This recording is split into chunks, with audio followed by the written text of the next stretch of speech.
Hello guys, welcome back to my channel. সবাইকে জানাই শুভ বিজয়া। আর আশা করছি সবার পুজো খুব ভালো কেটেছে, আর আমাদের পুজো খুব খুব ভালো কেটেছে। আসলে পুজো তো বছরে একবারই আসে, তো সেই কারণে আমি ঠিক করে নিয়েছিলাম আমি সারা রাত্রির ঘুরবো, আর সকাল থেকে বিকেল পর্যন্ত যতক্ষণ অর্ডার থাকবে আমি নেব। তো সেই মতনই আমরা সারা রাত্রির ঘুরতে যেতাম ফ্যামিলির সাথে। আর যখন সকালবেলা আমি বাড়ি ফিরতাম, আমি এসেই আগে সমস্ত কিছু গুছিয়ে নিতাম, কারণ আমি জানতাম যে বেশি টাইম আমি পাবো না। তো সেই মতো গুছিয়ে টুছিয়ে তারপর আমি একটু রেস্ট নিতাম, আর তার মধ্যেই রেস্ট নিতে না নিতেই অর্ডার ঢুকতে থাকতো। আর আমার বাড়িতে যেহেতু আমার মা, ভাইয়েরা, আমার ঠাম্মা রয়েছে, তো তারা আমাকে প্রচণ্ড সাপোর্ট করে। আমার মাও অফিসে কাজ করে, আমার ভাইও জব করে, কিন্তু তাছাড়াও তারা যখন বাড়িতে থাকে আমাকে তারা অনেক অনেক হেল্প করে। এটার জন্য আমি ব্লেসড যে আমি এরকম একটা ফ্যামিলি পেয়েছি।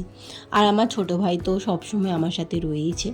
আর আপনাদেরকেও আমি যখন এত ভালো ভালো খাবার সার্ভ করিয়ে তারপর যখন আপনারা আমাকে 5 স্টার রেটিংস দেন, তখন আমি সত্যি আপ্লুত হয়ে যাই। আর আমি যে একটা জোম্যাটোর রেস্টুরেন্ট খুলেছি, এটা আমার একটা স্বপ্ন ছিল ছোটোবেলা থেকে। এই ড্রিমটা যে আমি পূর্ণ করতে পেরেছি, এটার জন্য আমি নিজের ওপর প্রাউড ফিল করি। আমার ফ্যামিলি পাশে না থাকলে এটা হতো না।